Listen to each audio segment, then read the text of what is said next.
வந்துட்டு பேசும்போது dialogue delivery acting பண்ணும்போது அந்த பாட்டுக்கோ இல்லாட்டி பேசும்போதோ அந்த வாயே திறக்காது. இப்படி இவனையெல்லாம் எப்படி இந்த தமிழ்நாட்டு மக்கள் வந்து ஹீரோவாக ஏற்றுக்கிட்டாங்களோ எனக்கு தெரியாது. இவங்கள பற்றி தான் இன்றைக்கி இந்த வீடியோவில் பார்க்க போகிறோம். இவங்க யார் என்ன ஏதுன்னு நமக்கு தெரியாது. பட் பசங்க நிறைய பேர் வந்து கமெண்ட் பண்ணியிருந்தாங்க, இந்த கீதான்றவங்க ஒருத்தர் ரொம்ப பேசுகிறாங்க, கொஞ்சம் என்னென்னு பார்த்துட்டு அதுக்கு ரிப்ளை கொடுக்கணும் அப்படின்னு சொல்லி கேட்டிருந்தாங்க. பார்த்தேன், எனக்கே செம்ம காண்டு தான். அதனால் இந்த வீடியோக்கு இன்றைக்கி ரிப்ளை கொடுக்கலாம் அப்படின்னு முடிவு பண்ணிட்டேன். வாங்க நம்ம ரிப்ளை பார்ப்போம்.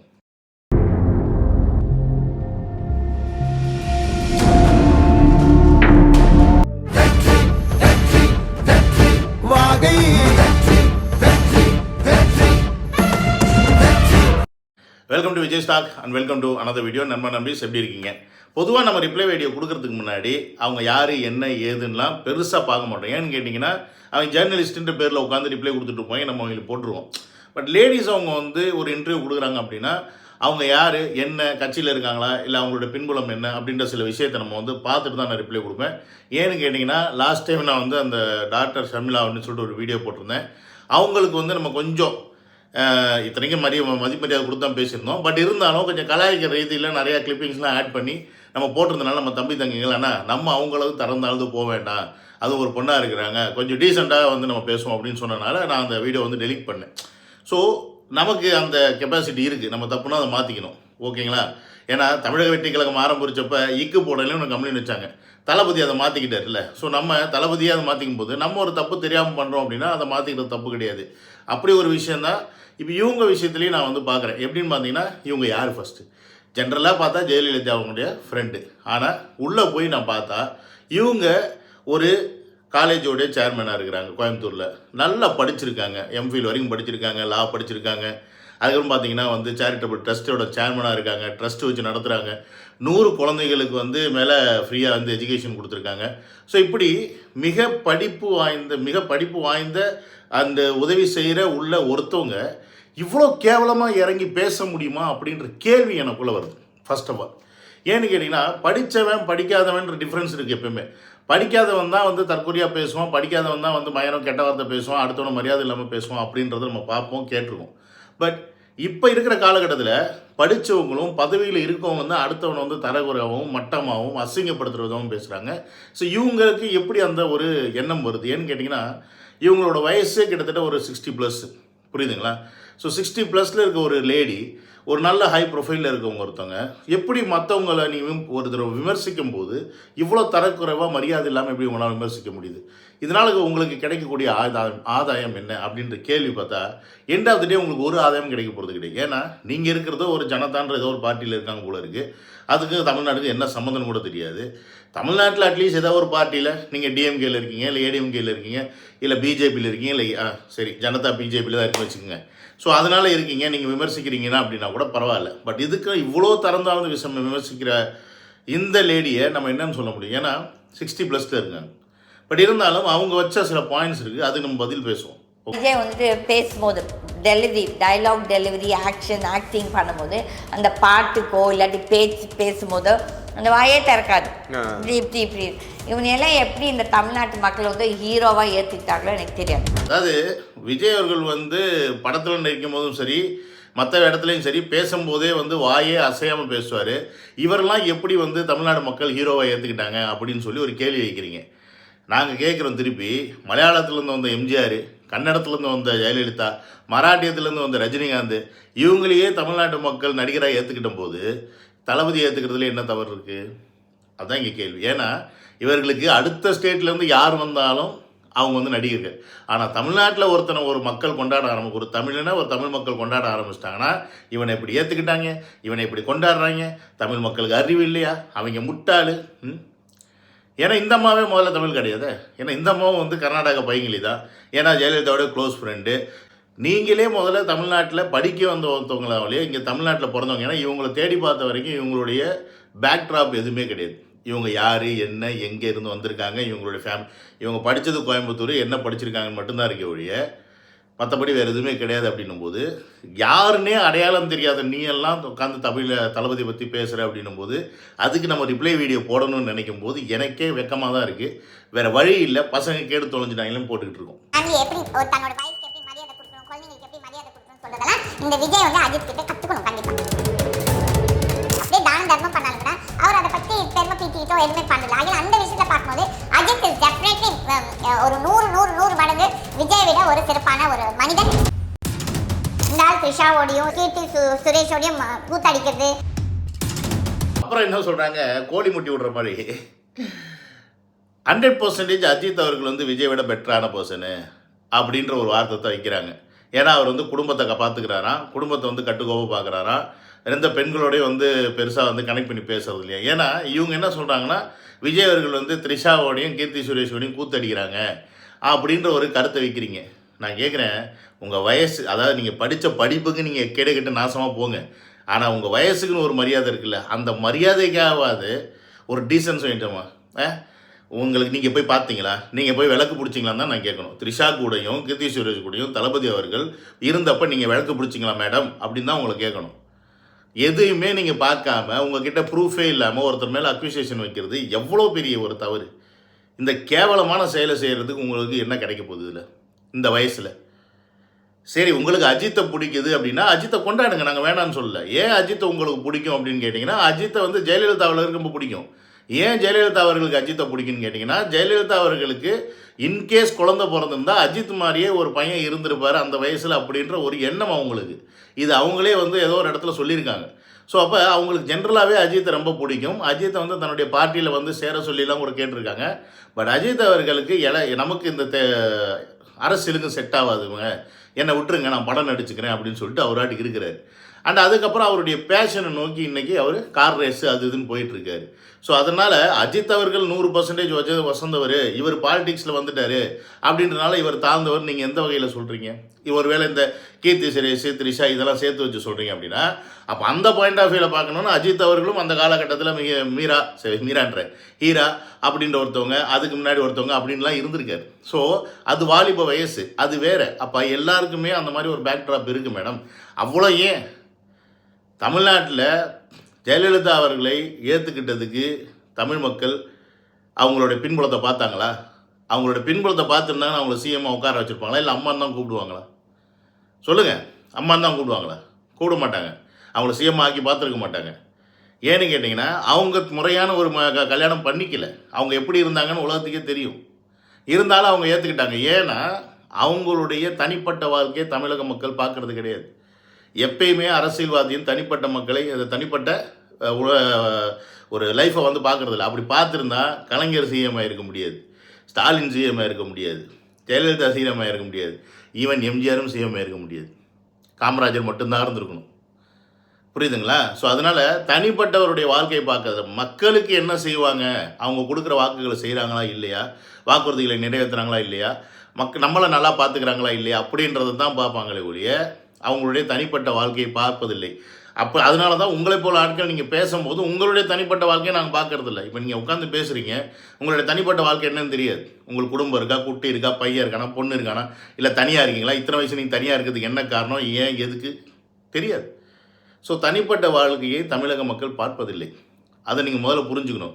அதனால் நீங்கள் அந்த பேசிஸில் நீங்கள் ஒருத்தர் அக்யூசியேஷன் பண்ணி ஒரு ஹீரோவை மேலே ஏற்றி இன்னொரு ஹீரோவை கீழே இறக்கி அது மூலிமா நீங்கள் வந்து ஃபேன்ஸ் வார உண்டு பண்ணி நான் அந்த இவர் தான் பெருசு இவர் தான் சின்னதுன்னா அப்படி அந்த கேட்டகரிக்குள்ளே இல்லை. இன்றைக்கி தமிழக மக்கள் இளைஞர்கள் ரொம்ப தெளிவாகிட்டு வராங்க. இந்த கொஞ்சோண்டு ஒரு பார்ட்டி மட்டும்தான் வந்து இந்த ட்விட்டரில் உட்காந்து சண்டை போட்டுட்ருக்காங்க. அது கூட ஒரிஜினல் ஃபேன்ஸான்னு தெரியாது. இவங்களே வந்து கட்சிக்காரங்களே கூட ஐடிவிங்க ஃபார்ம் பண்ணி உட்காந்து பேச வச்சுக்கிட்டு தெரியலாம். ஸோ அதுதான் இப்போ நடக்குது எல்லா இடத்துலையும். அப்படி இருக்கும்போது இன்றைக்கி இளைஞர்கள் அரசியல் அப்படின்னா என்ன அப்படின்றத இன்றைக்கி தளபதி அவர்கள் வந்ததுக்கப்புறம், இந்த தளத்துக்கு வந்ததுக்கப்புறம் தான் அரசியலை பற்றி ஆராயிறாங்க, ஒவ்வொரு விஷயத்தை பற்றியும் புரிஞ்சுக்கிறாங்க. ஊழல்னா என்ன, ஏன் இப்படி நடக்குது அப்படின்னு கேள்வி கேட்க ஆரம்பிக்கிறாங்க, போராட்டம் பண்ண ஆரம்பிக்கிறாங்க, எது நல்லது எது கெட்டதுன்னு புரிஞ்சுக்க ஆரம்பிச்சிருக்காங்க. ஸோ இவ்வளோ விஷயமும் இவ்வளோ மாற்றமும் தமிழ்நாட்டில் வர்றதுக்கு முக்கியமான காரணம் யாருன்னு பார்த்தீங்கன்னா தளபதி அவர்கள். ஸோ அந்த வைத்தறிச்சல் உங்களுக்கு இப்படிலாம் பேச வைக்குது அப்படின்னா அது உங்கள் வயசுக்கும் அழகில்லை, உங்கள் படிப்புக்கும் அழகில்லை, நீங்கள் செய்கிற அந்த சேவைக்கும் அழகில்லை, இவ்வளவு செஞ்சு புண்ணியம் இல்லை. சொந்த அப்பா அம்மாவுக்கே இந்த சிச்சுவேஷன் ஆயிருந்தா நாளைக்கு மக்களுக்கு என்ன செய்ய போகிறான், இது மக்கள் தான் யோசிக்கணும், சிந்திக்கணும். அதில் விஜய் இஸ் டெஃபினெட்லி பச்சை ஒந்தி. எல்லாரும் சொல்கிற அதே டைலாக், பேரண்ட்ஸை பார்க்க துப்பு இல்லை, நீ எப்படி மக்களை பார்ப்ப. அவர் பேரண்ட்ஸை பார்க்கலன்னு அவங்க அப்பாவும் அவங்க அம்மாவும் வந்து சோத்துக்கு பிச்சை எடுத்தாங்களா உங்கள் வீட்டில்? என்ன பேச்சு பேசுகிறீங்க? அதாவது பேசிக்கான ஒரு சென்ஸ் இருக்கணும், பேசிக்கான நாலேஜ் இருக்கணும். எவ்வளோ பெரிய கோடீஸ்வரர் வீட்லேயும் அப்பனுக்கு ஆத்தாளுக்கும் பிரச்சனை இருக்கும், அப்பனுக்கும் மைனுக்கும் பிரச்சனை இருக்கும். அப்பனுக்கும் மைனுக்கும் பிரச்சனை, அப்பா அம்மாவுக்கும் பிரச்சனை இருக்கும், இல்லாமலாம் இருக்காது. அது ஒவ்வொருத்தருடைய தனிப்பட்ட வாழ்க்கை, தனிப்பட்ட புரிதல். அவங்க அப்பா மாதிரி புள்ள இல்லையேன்னு நினைப்பாரு, புள்ள நம்ம சொல்கிறது கேட்க மாட்டேன்னு அப்பா நினைப்பாரு, வயசு ஏற்றினதுக்கப்புறம் நம்ம சொல்கிறது இந்த ஆள் கேட்க மாட்டேன்னு பையன் நினைப்பாரு. இதெல்லாம் நார்மல், புரியுதுங்களா? யாரும் இங்கே யாரையும் வந்து சோத்து கலை விட்டு நிற்கவில்லை. இன்றைக்கி ஒரு மிகப்பெரிய ஒரு கௌரவத்தை தான் அவங்க அப்பா அம்மாவுக்கு வாங்கி கொடுத்துருக்காரு. சாதாரண ஒரு இடத்துலேருந்து வந்து படத்தில் நடித்து இன்றைக்கி ஒரு இத்தனை கோடி மக்களின் ஒரு தலைவர் ஆகிறது அப்படின்னு சாதாரண விஷயமா? நீங்கள் உட்காந்துட்டு ஒரு ட்ரஸ்ட் நடத்துறீங்க, உங்களுக்கு தெரியாது, 100 பிள்ளைங்களுக்கு இலவசமாக போட்டிருக்க இது பண்ணுறீங்க, படிப்பு கூட அங்கே வழங்குறீங்கன்னு சொல்லி போட்டிருக்காங்க. அதெல்லாம் வந்து அவ்வளோ ஈஸியாக பண்ணிட முடியுமா? ஸோ சாதாரண 100 பிள்ளைக்கு நீங்கள் பண்ணுறதுக்கே எவ்வளோ மெனக்கட்டணும். அப்போ ஒட்டுமொத்த தமிழக மக்களுக்கு இவர் ஒரு தலைவராகி பண்ணணும்னா எவ்வளோ மெனக்கட்டணும்? அந்த ஒரு பதவியில் வந்து உட்கார்றதுக்கு அதுக்கு தைரியம் வேணும் ஃபஸ்ட்டு. ஏன்னா இவ்வளோ அழுத்தம். இது வரைக்கும் யாரெல்லாம் இவரை வந்து நண்பராக பார்த்தாங்களோ, யாரெல்லாம் விஜய் வச்சு பெனிஃபிஷரி அடித்தாங்களோ, இன்றைக்கி அத்தனை பேரும் எதிரி. இன்றைக்கி ஒட்டுமொத்த தமிழ்நாடும் ஒருத்தரை நோக்கி இருக்குன்னா அது தமிழக வெற்றி கழகம், விஜய் அவர்கள் மட்டும்தான். அனைத்து கட்சியும் அவர் நோக்கி தான் இருக்குது. ஏன் அந்த எதிரியை வந்து ஏன் சம்பாதிச்சுக்கணும்? அவருக்கு என்ன தேவை இருக்குது? நல்லா சம்பாரிச்சிட்டு இருக்காரு, படம் நடிக்கிறாரு, 200 கோடி 250 கோடி சம்பாதிக்கிறாரு. இன்னொரு 10 வருஷத்துக்கு நடிக்கலாம், சாலிடாக 2500 3000 கோடிக்கு மேலே சம்பாதிக்கலாம், ஜாலியாக ஊரை சுற்றலாம், எங்கே வேணால் போகலாம் வரலாம். அப்படி ஒரு லைஃப் வாழக்கூடிய வாழ தகுதி இருக்க ஒருத்தர் நான் மக்களுக்கு சேவை செய்ய வர்றேன் அப்படின்ற அந்த விஷயம் இருக்குது. அது அவ்வளோ பெரிய விஷயம். நீங்கள் சொல்கிற மாதிரி இந்த சேவையில் வந்து அவர் நின்று ஜெயிச்சா தான், மக்கள் ஓட்டு போட்டு 2026 உட்கார வச்சா தான் சிஎம்மா. இல்லைன்னா அவரோட கேரியர் போச்சு. இந்த பக்கம் அரசியலில் நின்னா அரசியலில் ஃபெயில் ஆயிடுவார். இப்படின்னு ஏகப்பட்ட விஷயம் இருக்குது. இதெல்லாம் ரிஸ்க் எடுத்து ஏன் வர்றாரு? எதுக்காக வர்றாரு? யாரை நம்பி வர்றாரு? மக்களை நம்பி வர்றாரு. ஸோ நீங்கள் சொல்கிற மாதிரி அவங்க அப்பா அம்மாவை அவர் எப்படி பார்த்துக்கிறாருன்னு அவங்க அப்பா அம்மாவுக்கு தெரியும். இவர் தமிழ்நாடை எப்படி பார்த்துப்பாருன்னு மக்களுக்கு தெரியும். ஸோ மக்கள் இவருக்கு என்ன பண்ணுன்றது மக்களுக்கும் தெரியும். இவர் நமக்கு மக்களுக்கு என்ன பண்ணுவாங்க, நம்ம இவங்களுக்கு திருப்பி கொடுக்குறோம், நமக்கு மக்கள் என்ன பண்ணுவாங்கன்னு அவருக்கும் தெரியும். அதனால் அதை பற்றி நீங்கள் கவலைப்படாதீங்க. ஆனால் என்னோட கட் ஃபீலிங், நான் என்னோட இன்ட்யூஷனை சொல்லுது, விஜய் வந்து மக்கள்கிட்ட செருப்படி வாங்குவார். எப்படி உங்கள் இன்ட்யூஷன் சொல்லுது மக்கள்கிட்ட ஒரு செருப்படி வாங்குவாரா? மக்கள்கிட்ட செருப்படி வாங்க மாட்டாங்க. ஆனால் செருப்படி வாங்கினவங்க எல்லாம் மக்களுடைய மனசில் போய் உட்காந்து சிஎம் ஆயிருக்காங்க. அதுக்கு உங்கள் ஃப்ரெண்டே சாட்சி. எம்ஜிஆர் அவர்களுடைய இறந்த அந்த வண்டியில் ஏற விடாமல் பண்ணுறதுக்கு என்னெல்லாம் பண்ணாங்க டிவிகேக்காரங்கன்னு உங்களுக்கு தெரியும். ஏன் அவ்வளோ அழிச்சாட்டியம் பண்ணனால தான் மக்கள் கொண்டு போய் அவங்க அந்த இடத்துல உட்கார வச்சாங்க. விஜயகாந்த் அவர்களுடைய இறந்த வீட்டுக்கு போனப்போ தளபதி மேலே செல்வத்துக்கு தான் அடித்தாங்க. இன்றைக்கி முட்டை விஷயம்னு சொல்கிறாங்க பிரச்சாரத்துக்கு வந்தால். பண்ணுங்க, நீங்கள் எவ்வளோக்கு அவரை கேவலப்படுத்தணும்னு நினைக்கிறீங்களோ மக்கள் அவ்வளோக்கு தூக்கிட்டு போய் அந்த இடத்துல உட்கார வைப்பாங்க. ஸோ தமிழ்நாட்டில் ஒருத்தரை நீங்கள் கேவலப்படுத்த நினச்சிங்க, அதுவும் அவங்க மனசுக்கு பிடிச்சவங்களை கேவலப்படுத்த நினச்சிங்கன்னா, நீங்கள் எதிர்பார்க்க முடியாத இடத்துலையும் நீங்கள் தொடக்கூட முடியாத இடத்துலையும் கொண்டு போய் உட்கார வச்சு அழகு பார்க்குறது தான் தமிழக மக்களின் பண்பு. அதை நீங்கள் முதல்ல புரிஞ்சுக்கணும். ஏன்னு கேட்டிங்கன்னா, அவங்களுக்கு ஒருத்தர் பிடிச்சிருச்சுன்னு வச்சுக்கோங்களேன், அவங்கள வந்து அவ்வளோ சீக்கிரம் விட்டு கொடுக்க மாட்டாங்க. அவ்வளோ சீக்கிரம் அவங்கள பிடிக்க வைக்கிறது ரொம்ப கஷ்டம். அதுதான் இங்கே பிரச்சனையே. ஏன் இன்னும் தமிழ்நாட்டுக்குள்ளே அடுத்து எத்தனையோ தலைவர்கள் வந்து தமிழ்நாட்டை ஆண்டாலும், அதாவது அடுத்த லாங்குவேஜ்காரங்க, உதாரணத்துக்கு எம்ஜிஆர், ஜெயலலிதா, இப்போ கலைஞர், இவங்க எல்லாமே எடுத்துக்கங்க, எல்லாமே தமிழர்கள் கிடையாது. தெலுங்கு, மலையாளி, கன்னடம், நீங்கள் எல்லாருமே வந்து எங்களை ஆண்டாலும் இன்னும் தமிழ்நாட்டை ஒன்றுமே பண்ண முடியாமல் இருக்கிறது காரணம் என்னன்னு கேட்டிங்கன்னா, நாங்கள் எங்கே யாரை எப்போ உட்கார வைக்கணும்னு தெரியும். அடுத்த மொழிக்காரெலாம் பார்க்கல, எல்லாமே தமிழ் மொழியிலேருந்து பிரிஞ்சு போன பிள்ளைகளாக தான் பார்க்குறாங்க தமிழர்கள். அப்படி தான் சொல்லணும். ஏன்னா தாய்மொழி தமிழ், மற்ற மொழியெலாம் வந்து இதுலேருந்து பிரிஞ்சது அப்படின்றனால அப்படி தான் ஒரு நட்போட அந்த அன்போட பார்க்குற மொழி வெறி வச்சுருந்தோம் அப்படின்னா, இல்லை இனவெறி வச்சுருந்தோம் அப்படின்னா, ஒத்த பையன் இங்கே தமிழ்நாட்டில் தலைவராக இருக்க முடியாது, அடுத்த ஸ்டேட்டுக்காரன். இது உங்களுக்கு புரிஞ்சிருக்கும். ஸோ அந்த பிரச்சனை இங்கே கிடையாது. ஸோ அதனால் நீங்கள் தமிழ்நாட்டில் ஒருத்தர் அழிக்கணும்னு ஆசைப்பட்டீங்க அப்படின்னா, அவர் எங்கே போய் உட்கார வைக்கணும் மக்களுக்கு தெரியும். ஸோ அதை மக்கள் பார்த்துப்பாங்க. பிஜேபி நம்ம சொல்ல முடியாது, பிஜேபி இவனை முடிச்சு போட்டு அதுக்கப்புறம் பாருங்க தமிழ்நாட்டில் வந்து பாதுகாப்பு இல்லை, அதுதான் இந்த பிஜேபி எதையும் செய்யும். ஆனால் இப்போ லாஸ்ட்டாக ஒன்று சொன்னீங்கல்ல பிஜேபி பற்றி, சொன்னதிலேயே உருப்படியாக ஒரு விஷயம் சொல்லியிருக்கீங்க. எஸ், உங்கள் கூட்டுக்கால்வானிக்கு தான். ஏன்னா ஆனால் நீங்கள் சுப்பிரமணிய சாமி அண்டரில் இருக்கிறீங்க. அவர் எப்பவுமே கொஞ்சம் பிஜேபிக்கு அகேன்ஸ்டாக தான் பேசுவார். இருந்தாலும் அதே இந்துத்துவ புத்தி தான் வச்சுக்கோங்களேன். பட் இது வந்துட்டு நீங்கள் உறுதி நினச்சா விஜய்வே வந்து அவங்க போட்டு தள்ளிட்டு என்ன வேணால் பண்ணலாம் அப்படின்னு நீங்கள் சொன்னீங்க பாருங்கள். இந்த ஒரு ஆப்ஷனை மட்டும் நான் உங்ககிட்ட இருந்து ஆடட் அட்வான்டேஜாக நான் எடுத்துக்கிறேன். ஏன்னு கேட்டிங்கன்னா, நீங்கள் சொன்ன விஷயத்தில் பாசிபிலிட்டிஸ் இருக்கான்னு கேட்டால், இவரை ஒன்றுமே பண்ண முடியாது, இவரை கொண்டு போய் உட்கார வச்சுருவாங்க அப்படின்னா, அதுக்குள்ளே இவர் எதாவது பண்ணணும்னு நினச்சா பண்ணலாம், பண்ண முடியும். நடந்திருக்கு. பெரிய பெரிய தலைவர்களில் தமிழ்நாட்டில் என்னெல்லாம் நடந்திருக்குன்னு தெரியும். இந்திரா காந்தி காலத்திலேருந்து இப்போ ரீசெண்டாக ஜெயலலிதா டெத்து வரைக்கும். புரியுதுங்களா? சிஎம்மாக இருந்தப்போ அவங்க எப்படி இறந்தாங்கன்னே இப்போ வரைக்கும் நமக்கு தெரியல. ஸோ ஒருவேளை அவரை வந்து கண்ட்ரோல் பண்ணணும்னு நினச்சாங்கன்னா அரவிந்த் கெஜ்ரிவால் மாதிரி துடிச்சு உள்ளே பிடிச்சி போடலாம். அவர் சிஎம் ஆனதுக்கப்புறம் பிடிச்சி ஃபஸ்ட் டைம் சிஎம்மை தூக்கி உள்ளே போட்டாங்க. அவர் இப்போ இந்த வாட்டி பார்த்தீங்கன்னா வேறு வழியே இல்லாமல் போய் அங்கேயும் இங்கேயும் ஜாயின் பண்ணார். இந்த வாட்டி டெல்லியில் பிஜேபி பிடிச்சிருச்சு. ஸோ அவரை வந்து அழிக்க முடியாமல் இப்படி வேறு வழியாக அவரை வந்து அழிக்க முடியும்னா அதை ட்ரை பண்ணுவாங்க.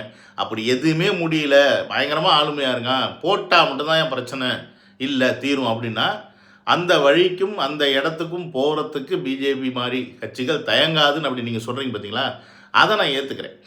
ஏன்னு கேட்டிங்கன்னா, ஜெயலலிதா அவர்களுடைய இறப்பில் இன்ன வரைக்கும் மர்மம் இருக்குது. என்ன ஆச்சு ஏதாச்சுன்னு தெரியாது.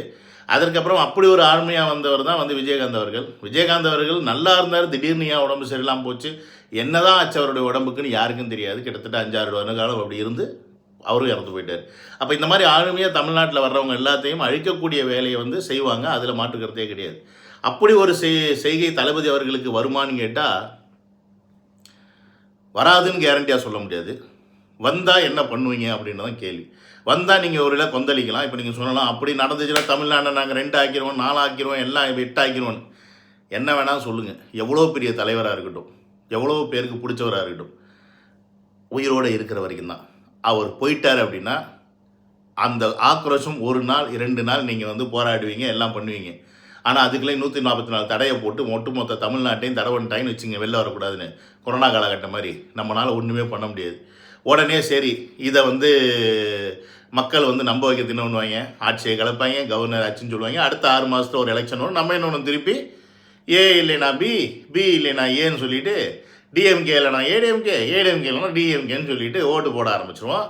தளபதியை மறந்துடுவோம், படத்தை மட்டும் பார்த்துட்டு அப்பப்போ கொண்டாடிட்டு இருப்போம். ஸோ இதெல்லாம் நடக்கக்கூடாது அப்படின்றது அஃப்கோர்ஸ் என்னை மாதிரி கோடிக்கணக்கானவருடைய எண்ணம், ஆசை, வேண்டுதல் எப்படின்னா வச்சுக்கலாம். ஆனால் இதெல்லாம் செய்யக்கூடிய அளவுக்கு கெப்பாசிட்டி அதிகாரத்தில் உள்ளவர்கள் இருக்குது அப்படின்றத நம்ம புரிஞ்சுக்கணும். அதை புரிஞ்சுக்கல அப்படின்னா இந்த முட்டாள்தனமாக இவங்க வந்து இந்த போராட்டங்கள்லாம் பார்த்து அவங்க பின்னாடி சின்ன சின்ன கூட்டமாக பிரிஞ்சு நின்னோம் அப்படின்னா ஒன்றுமே மாற்றம் வராது. ஸோ செய்ய வேண்டியது என்ன அப்படின்னா, யார் தமிழுக்கு நல்லா செய்வாங்க, யார் நல்லது செய்ய மாட்டாங்க, யார் நல்லது செய்யலை இது வரைக்கும் அப்படின்றத அனலைஸ் பண்ணி அதை புரிஞ்சுக்கிட்டு வந்தீங்கன்னா சந்தோஷம். சுயநலமாக இன்றைக்கி நான் வாழ்கிற வாழ்க்கைக்கு எனக்கு இவன்ட்ட வந்து ஒரு 10 காசு வருது, நான் வாழ்ந்துக்கிறேன் அப்படின்னு நினைக்கிறவன் வேணால் மற்ற கட்சிக்காரன் பின்னாடி போய் நிற்கலாம். நம்மளுடைய வாழ்க்கை நல்லா இருக்கணும், நம்ம பிள்ளைங்க வாழ்க்கை நல்லா இருக்கணும், தமிழ்நாடுடைய மாற்றம் வரணும்னு நினச்சிங்கன்னா உங்கள் கையில் தான் இருக்குது 2026. அது வரைக்கும் விஜய் அவர்களையும் சேஃப்டியாக பார்க்க வேண்டியதும் நம்ம கையில் தான் இருக்குது அப்படின்றதையும் இந்த வீடியோவில் சொல்லி முடிச்சுக்கிறேன். Sure another video. Love you all, take care. இந்த மாதிரி மேடம்லாம் வந்து என்ன பண்ணுறது நமக்கு தெரியல, படித்தும் தற்குறியாக இருக்கிறாங்க. பை.